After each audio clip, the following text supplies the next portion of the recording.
बिहार के डीजीपी रह चुके हैं, उनको इस पद से हटा दिया है और मैडम शोभा ओहटकर जो आईपीएस है 90 बैच की, उनको नया जिम्मा दिया गया। तो व्यक्तिगत रूप से तो मैं इसको अपनी जीत के रूप में देख रहा हूँ। देखिए, अब सिंघल साहब के बारे में मैं यही कहना चाहता हूँ कि ये शुरू से मतलब एक विवादित अधिकारी रहे हैं।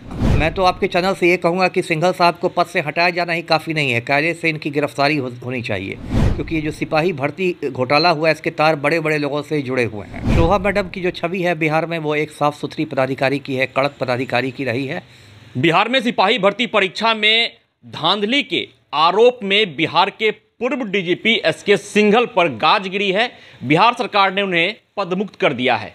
हमारे साथ अभी पूर्व आईपीएस अमिताभ दास हैं। कैसे देखते हैं डीजीपी के पद पर रहा व्यक्ति जब इस प्रकार के काम में संलिप्तता उनकी पाई जाती है? देखिए दर्शकों को मैं बताऊं, ये गर्मा गर्म खबर है। कल यानी 26 दिसंबर को बिहार सरकार ने जो सिपाही चयन बोर्ड के अध्यक्ष हैं संजीव सिंघल सर, बिहार के डीजीपी रह चुके हैं, उनको इस पद से हटा दिया है और मैडम शोभा ओहटकर जो आईपीएस है 90 बैच की, उनको नया जिम्मा दिया गया है। तो व्यक्तिगत रूप से तो मैं इसको अपनी जीत के रूप में देख रहा हूँ, क्योंकि 1 अक्टूबर को जब परीक्षा का पेपर लीक कर गया था, उस समय से मैं कह रहा हूँ कि संजीव सिंघल सर के रहते हुए ईमानदारी से परीक्षा हो नहीं सकती है। मैं दर्शकों को बताऊं कि पूरे बिहार में इस बार 21,391 सिपाहियों की रिक्तियाँ निकली हैं, जो आज़ाद हिंदुस्तान में बिहार में होने वाली सबसे बड़ी बहाली है। और इतनी बेरोज़गारी है इस देश में कि उसमें 28 लाख से ज़्यादा लड़के लड़कियों ने फॉर्म भरे हैं। बिहार के लड़के लड़कियां तो है ही, महाराष्ट्र, यूपी, राजस्थान के भी हैं। इसकी लिखित परीक्षा हुई थी 1 अक्टूबर को इसी साल, और उसी दिन पेपर वायरल हो गया था, सोशल मीडिया पर घूम रहा था।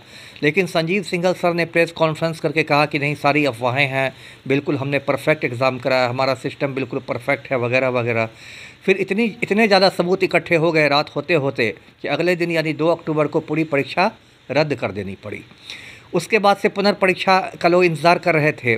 तो इसी बीच एक नई खबर कल आई कि अब सिंघल साहब को ही हटा दिया गया है, अब मैडम शोभा ओहटकर को जिम्मा दिया गया है।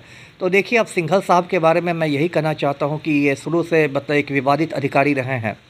और जब डीजीपी थे उस समय भी एक बहुत विवाद हुआ था, चर्चित हुआ था कि एक ठग ने इनको चीफ जस्टिस कह के 40 बार फ़ोन किया, और उसके कहने पर इन्होंने गया के जो सीनियर एसपी था आदित्य कुमार, उसकी फ़ाइल ही बंद कर दी थी। तो उस समय भी मुख्यमंत्री से पूछा गया था कि क्या सिंघल साहब पर कोई एक्शन होगा, तो मुख्यमंत्री ने कहा कि नहीं, अब तो रिटायर करने वाले, अब क्या एक्शन होगा, वगैरह वगैरह।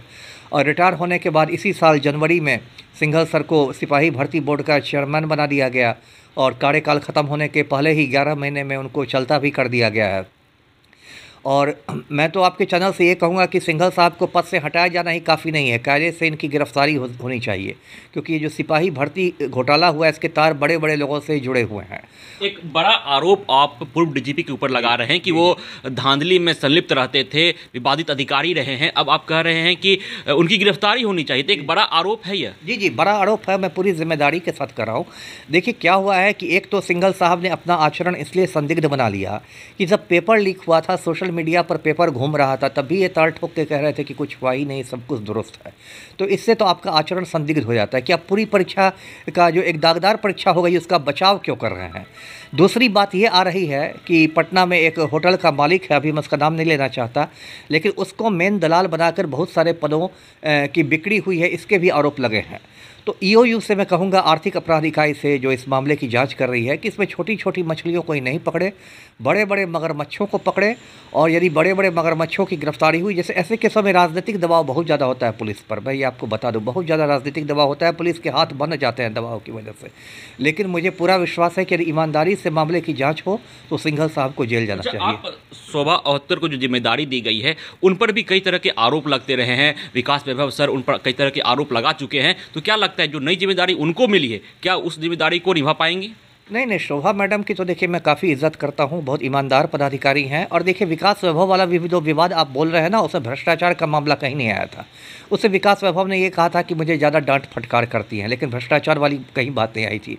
शोभा मैडम की जो छवि है बिहार में, वो एक साफ़ सुथरी पदाधिकारी की है, कड़क पदाधिकारी की रही है, और उनसे बहुत उम्मीद है। और मुझे ये भी देखना है कि अभी तो उनको अतिरिक्त प्रभार दिया गया है, वो अभी होमगार्ड्स की डीजी हैं। अब देखिए कब तक सरकार उनको इस अतिरिक्त प्रभार में रखती है। अंतिम सवाल मैं लूँगा कि एसके सिंघल पर क्या कुछ कार्रवाई बिहार सरकार को करनी चाहिए?